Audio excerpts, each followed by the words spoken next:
This review will cover the case of the Billionaires Boys Club. It took place in California in the 1980s, and a bunch of young kids tried to start a investment firm, and it ended up going bankrupt and going criminal. It created quite a bit of interest. There's a lot of stuff on the internet about it. Several books have been written about it, and here's kind of a brief summary. It's hard to get everything in here, and let me see if I can get this on the screen here. One moment, please.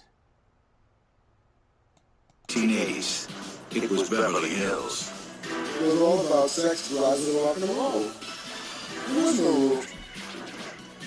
Designers' names of clothes became important. The labels, where you shopped, where you had dinner. It was Beverly Hills. And at the center of the scene was the Billionaire Boys Club.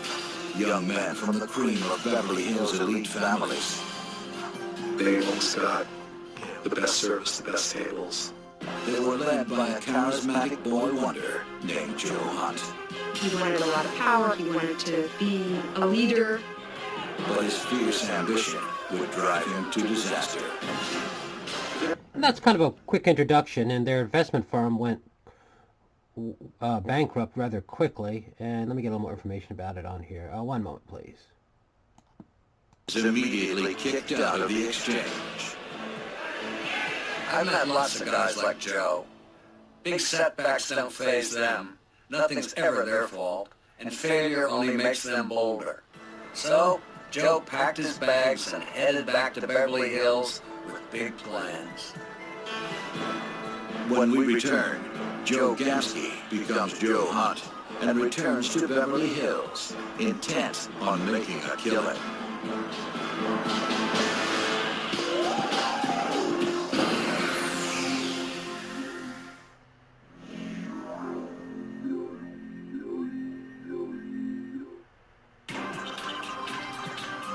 In 1981, Joseph Gamsky returned to Beverly Hills with a new, classier name, Joe Hunt, and a new scheme to make his fortune. This kid really only had two. And he was the engineer behind all this. Let me advance this a bit. One moment, please. And they would show up places all dressed alike, either in business suits one time or tuxedos. They went to some formal function. People knew that many of them were connected to very wealthy and prominent families, and they knew how to trade on that.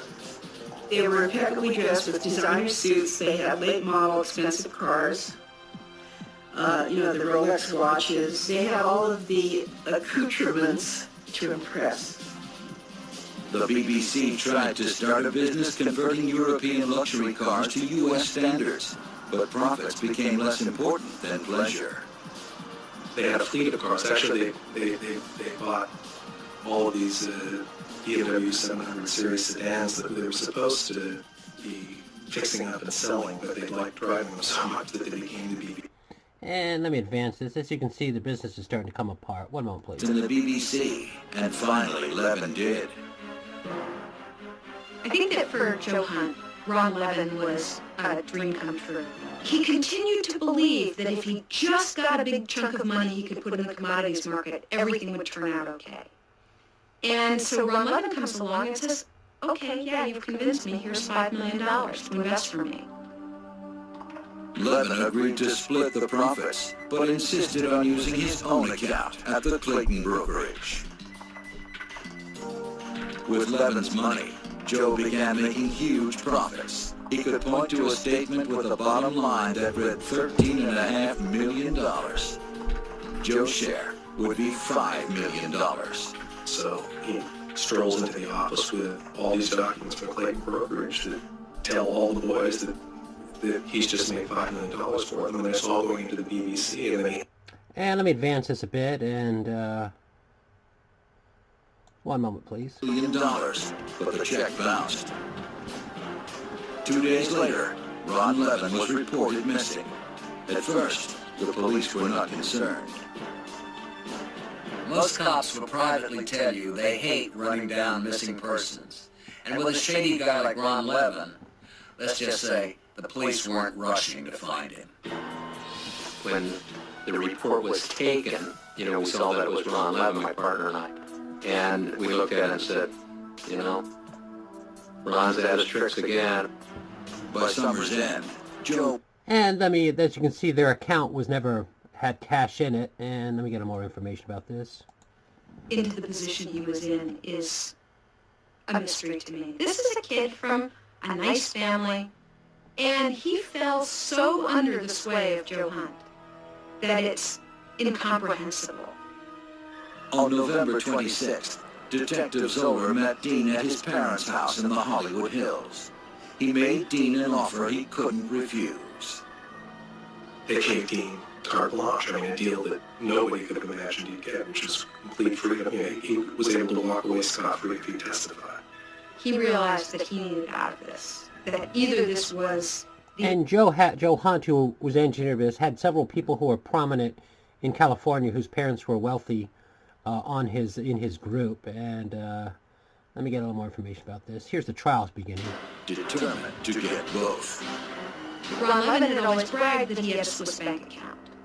So Joe Hunt really decided that he would go and force Ron Levin to write a check from that Swiss bank account to him that Joe could cash, and that he would kill Ron Levin after he got the check because he needed the money. And he needed Ron Levin not to be there to cancel the check.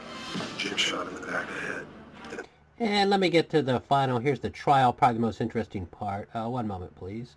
And the trial was shown on CNN, and it might have been carried live back then. Hunt's entire portrait with these young men was self-constructed and grandiose.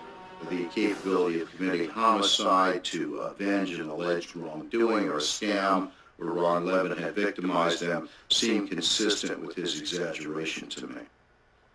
They did have other instances where Joe had boasted of things he hadn't done. He told about some fight he'd had with a Mexican gang member out at the Sepulveda Reservoir, where he ended up having to kill him with his own knife. And so there were these boasts of that had killed people that were false, so this could have been another one. As for the list, the defense noted that it lacked one key instruction: kill Levin. The defense... And let's see if I get some trial scenes on here. They were quite... here's some additional information. Ooh, was that...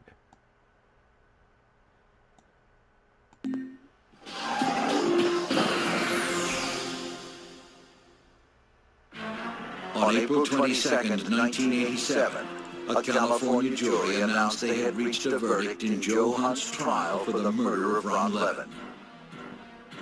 If convicted, Joe could face the death penalty.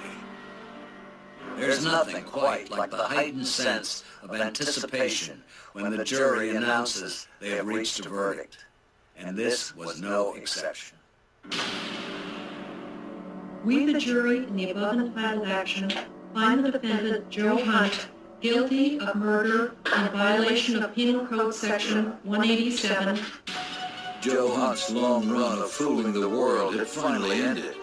He had one hope left, that the jury would sentence him to life imprisonment, not the gas chamber. For Ron Levin's father, the choice was clear. What do I think of it? What would you like to see in jail? And he was found guilty, and let me get a final screen on here. And In trial, ever confident in his abilities, Joe decided to act as his own attorney. This would be Joe Hunt's ultimate test. He was putting his fate squarely in his own hands. Joe had conned his friends and investors, but could he con the jury? The trial for the murder of Hediat Eslamania began on April 14th, 1992. There is one voice that will never be silenced, and that's the voice of an innocent man. And that's Joe Hunt. In the second trial, he defended himself, and it was a hung jury, and he wasn't convicted on that, and he's currently still in jail.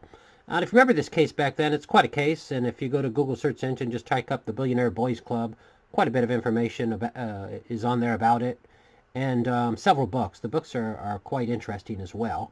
And if you remember this case, hopefully it's a quick flashback. If you're hearing about it for the first time, hopefully I was able to squeeze everything in here for a good 5 or 6 minute review, or perhaps a bit longer, and that'll do it.